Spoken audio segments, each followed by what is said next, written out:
तीसरे नंबर पर होती है नीम की बंदरवाल।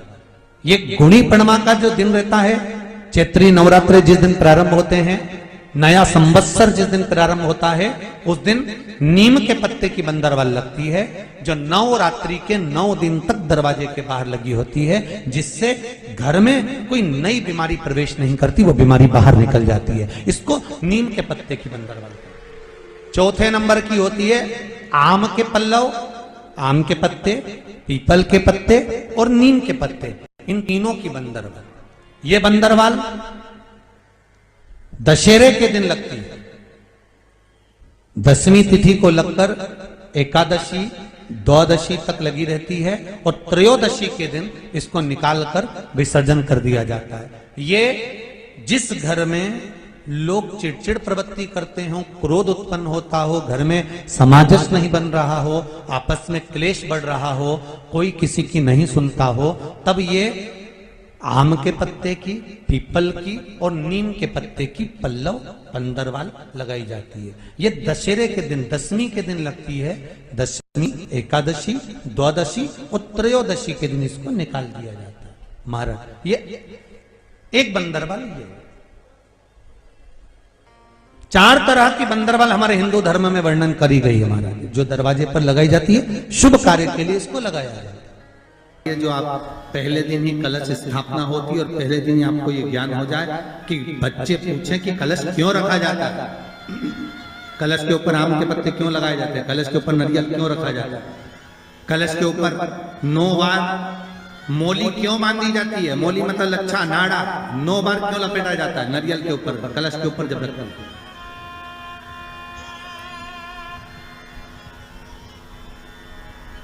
कलश के ऊपर जब जब श्रीफल रखाता है, नारियल रखाता है, तो उस पर 5 बार 7 बार मोली नहीं लपेटी जाएगी, तो 9 ही बार लपेटी जाएगी। 5 या 7 बार लपेटते हैं तो कहते हैं कि लक्ष्मी की छिन्नता होती है, और वो 9 बार लपेटी जाती है तो भरपूर लक्ष्मी का भंडार भरती है। क्यों क्यों कहते हैं?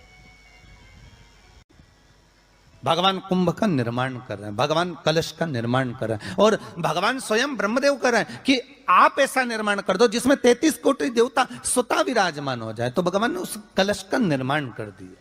अब कलश का निर्माण करा तो स्वयं भगवान ब्रह्मदेव बोले, प्रभु इस कलश के अंदर मेरा स्थान कहां है,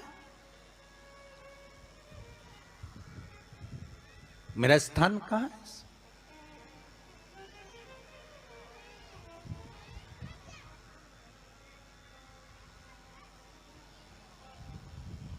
बहुत ध्यान देना महाराज, कलश का जो मुख होता है, उस मुख पर भगवान विष्णु का स्थान होता है। किसका स्थान है? भगवान विष्णु का। थोड़ा सा नीचे आओगे, जहां से कलश का मुख दबा हुआ होता है, वह जगह भगवान स्वयं शिव की होती है। किसकी जगह है? भगवान शंकर की। कलश का अग्रभाग, नीचे का भाग जहां से फैला हुआ होता है, वहां ब्रह्मा का आधिपत्य स्थापित होता है। फिर कलश का जो नीचे का भाग होता है, वो भगवान शिव और शक्ति का स्थान होता है।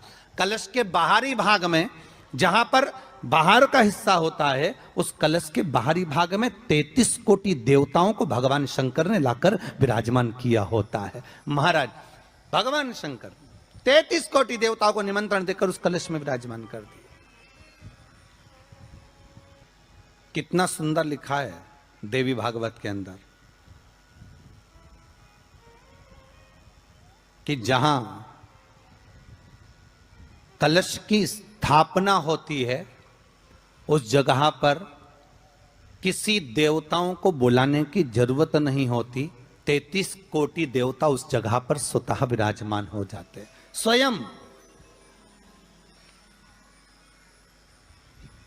33 कोटि देवता स्वयं वहां विराजमान। नवरात्रे एकम से प्रारंभ नहीं होते, अमावस्या की रात्रि से प्रारंभ हो जाते, इसलिए उसको कहते हैं नवरात्रे। क्योंकि 9वीं के दिन माता जी का विसर्जन हो जाता है, जवारों का विसर्जन हो जाता है। व्रत करने वाले कन्या पूजन, भोजन, भंडारा कराकर विराम दे देते। तो 9वीं की रात्रि उसमें नहीं जुड़ा पाती।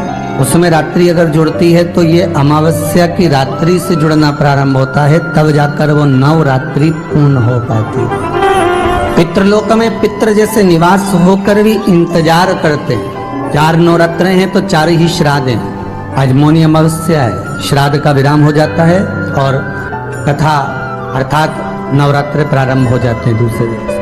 तो यहाँ शास्त्र कह रहा है जैसे हमें प्रतीक्षा रहती है कोई अच्छे कार्य की, कि घर में कोई शुभ कार्य हो, घर में कोई अच्छा आयोजन हो तो अपने को आनंद होगा, प्रसन्नता होगी। उसी तरह हमारे जो पूर्वज चले गए, जो पूर्वज चाहे वो अधोगति में गए हों, चाहे वो देवगति में गए हों, चाहे वो पितृलोक में निवास कर रहे हों, तो जितने भी पितृलोक में निवास करने वाले पूर्वज होते हैं वो भी ये विचार करते हैं कि हमारे घर के वंश द्वारा, हमारे वंशजों द्वारा कोई ऐसा सत्कर्म हो जिससे हमारे जीवन की भी तृप्ति हो और हमें आनंद की अनुभूति हो। और ध्यान दीजिएगा महाराज, आपको चैत्री नवरात्र का स्मरण होगा, आपको शरदी नवरात्र का स्मरण होगा, पर जो आषाढ़ में और माघ में जो नवरात्रे पढ़ते हैं इसका एक आनंद ही दूसरा रहता है। बस इतना जरूर होता है कि दुनिया के लोग वो जो 2 नवरात्रे होते हैं उसमें कलश की स्थापना भी करते हैं, देवी का पूजन भी करते हैं, अर्चना भी करते हैं, मंदिरों में भीड़ भी रहती है और खूब प्रेम से माता का जगराता वगैरह सब होता है। पर ये जो नवरात्रे हैं 2 गुप्त नवरात्रे, इनका लोगों को स्मरण नहीं था। वो तो धीरे धीरे ये टीवी चैनल के माध्यम से कथाकारों ने, वक्ताओं ने स्मरण कराना जब चालू करा, धीरे धीरे बताना, मार्गदर्शन करना जब चालू करा, तब लोगों को ज्ञात होता गया कि कोई गुप्त नवरात्रा भी होता है, उसमें भी देवी की आराधना होती है। ये 4 नवरात्रे अलग अलग अवस्था के हैं, अलग अलग सुख के हैं और अलग अलग आनंद के। आपके घर में पितृदोष है, आपको ऐसा महसूस होता है, तो किसी भी नवरात्रि के पहले जो अमावस्या पड़ती है, जिस दिन अमावस्या रहे उस दिन चावल की कटोरी में एक कपूर का टुकड़ा रख दीजिए, छोटा सा, और कपूर का टुकड़ा रखकर उस कपूर को दरवाजे के बाहर कटोरी में ही, चावल रखी हुई कटोरी में ही उसको पितरों का स्मरण कर कर जला दीजिए। और जलाने के बाद उस चावल को कहीं भी किसी भी वृक्ष की छांव में पक्षियों के लिए डाल दीजिए। शिव महापुराण की कथा कहती है, अगर मान लो पितृ आपको कष्ट दे रहे हैं, पितृ आपको तकलीफ दे रहे हैं, कोई काम नहीं होने दे रहे हैं, या कहीं आपको ऐसा लगता है कि पितरों का दोष है, तो वो पितृ दोष देवी, अब ये जो आप करेंगे ये कब कर रहे हैं? अमावस्या के दिन आप उसको रख रहे हैं, अमावस्या के दिन उसको रखकर रात भर आपने रखा कपूर के साथ में, सुबह एकम पड़ गई, नवरात्रि लग गई, उसी दिन उसको जलाकर आपने पटक दिया। अर्थात उससे देवी और पितृ इन दोनों का आशीर्वाद जो प्राप्त होता है, तो घर में से पितृदोष समाप्त होकर लक्ष्मी की वृद्धि प्रारंभ हो जाती है, कार्य में सिद्धता आ जाती है।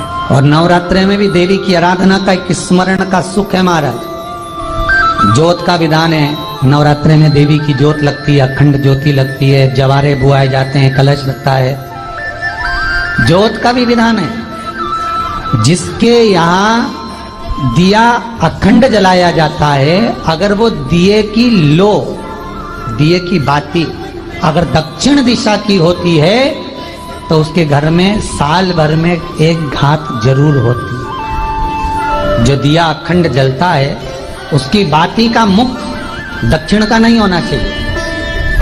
अगर आपने देवी भागवत का स्मरण करा हो, देवी भागवत को अगर सुना हो, तो देवी भागवत में स्पष्ट किया गया कि पूर्व की ओर मुख करा हुआ दिया, अर्थात पूर्व की ओर ज्योत जो जलाई जाती है वो संपदा की वृद्धि करती है। पश्चिम की ओर मुख कर कर जो ज्योत लगाई जाती है महाराज, वो वैभव को देती है। और उत्तर की ओर जो मुख कर कर ज्योत जलाई जाती है, उत्तर की ओर जो ज्योत का मुख रहता है वो आयु की वृद्धि करती है, घर में अकाल मौत को रोकती है। दक्षिण की ओर ज्योत ना लगाएं, अगर आपको लगाना है पूरब की लगाएं, पश्चिम की लगाएं या उत्तर की लगाएं। और जितने दिन महारानी जगदम्बा जगतधात्री दुर्गा भवानी चैत्र नवरात्रे में, शरदी नवरात्रे में, आषाढ़ी नवरात्रे में, आदिकादिक पौष नवरात्रि में हम जगत जननी जगदम्बा की जब स्थापना करते हैं, या हम नूतन घर का प्रवेश करते हैं, या गणेश जी की स्थापना करते हैं, या कोई दुकान को प्रवेश करते हैं, या कोई शुभ कार्य करने के लिए अग्रण्य होते हैं, तो हम कलश की स्थापना क्यों करते हैं? कलश के अंदर आखिर ऐसा क्या विराजमान है कि 33 कोटि देवता उस कलश के अंदर आकर बैठ जाते हैं? आप कोई यज्ञ करने जा रहे हो, आप कोई पोथी पुराण करने जा रहे हो, आप कोई अच्छा कार्य करने जा रहे हो, तो ब्राह्मण देवता कह देते कलश की स्थापना होगी, कलश की शोभा यात्रा निकलेगी, कलश यात्रा निकलेगी, कलश विराजमान होगा।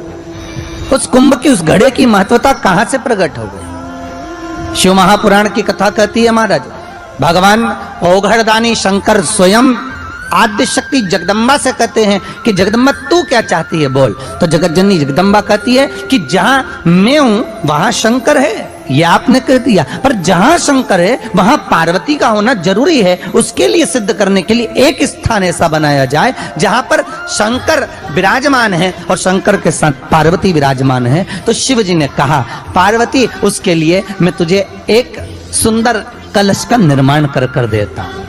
अष्टमी के दिन कन्याओं का भोजन कराओ या नवमी के दिन कन्याओं का भोजन कराओ, पर देवी भागवत तो कहती है, देवी भागवत तो वर्णन करती है कि पहले नवरात्रि से लेकर